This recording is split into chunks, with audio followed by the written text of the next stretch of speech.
The D, man. Yeah, shout out my nigga from D's Media, you feel me? Yo, it's your boy D's Media back again with another video. Like, comment, subscribe to the channel on the road to 100K. Today we're going to talk about, man, that boy Q50 still dissing Duck after his moms and Mama Duck got into it. Let's jump straight into it. This clearly shows you that Q50 mom ain't got no self-control over her child. I feel like the Hounds was the first one to diss and troll Duck and his people, and then from there you had everybody on the sideline getting into it.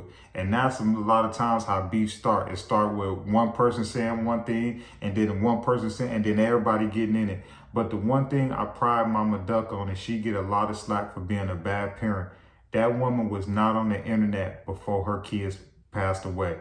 That woman was not on the internet dissing old block. She wasn't on the internet condoning none of the stuff her son was doing. I never seen Mama Duck until after her son passed away and dudes started making a mockery and a buffoon. And then, yeah, she came out blazing. She came out when at old block, she went at this hood, boom, filed lawsuits. She did everything she had to do to take care of her grandkids.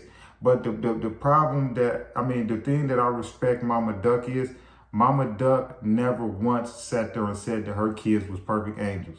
You know what I'm saying? She ain't never came out and said her kids ain't gang bang, none of that. She just said Duck ain't never caught no beat. She would know.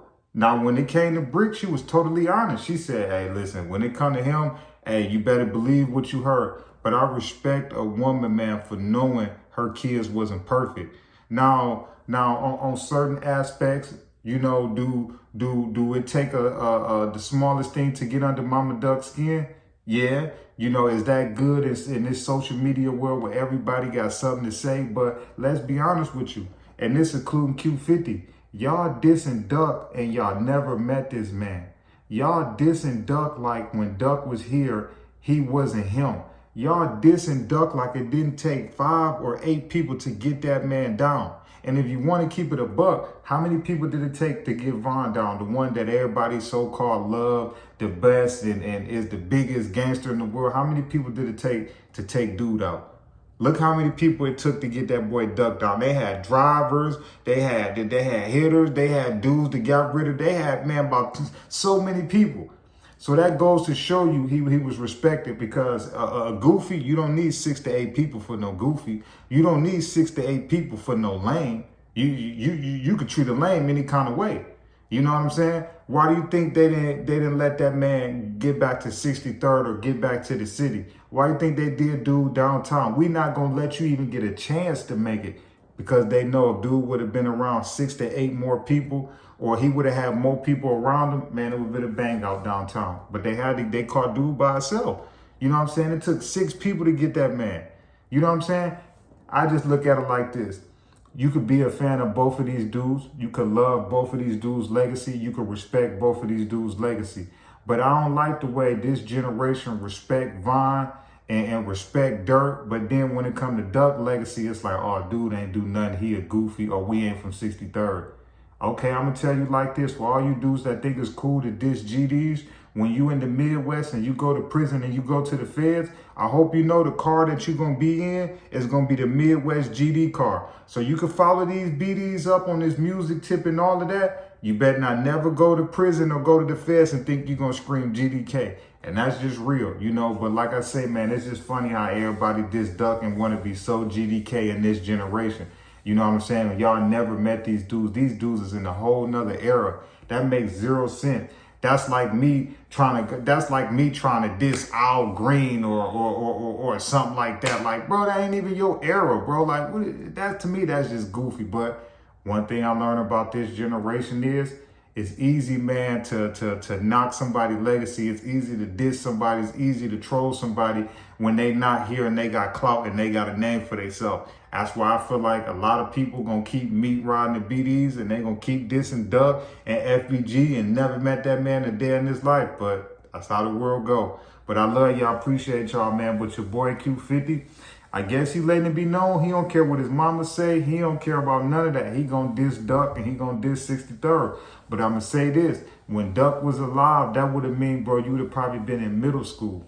When Duck would have been moving around, rapping, doing his thing with Wooski and all them dudes, But I mean, you'd have been in middle school. You wouldn't even, he didn't even think about you. He probably would have, bro, he probably would have thumped you. Like, keep it a buck. Like, I like to keep it 100 over here. I love y'all. Appreciate y'all. Peace, positivity, network growth. Let's save these kids. It ain't never too late. We tore down these communities. Let's build them back up. I love y'all. Appreciate y'all.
The D, man. Yeah, shout out my nigga from D's Media, you feel me?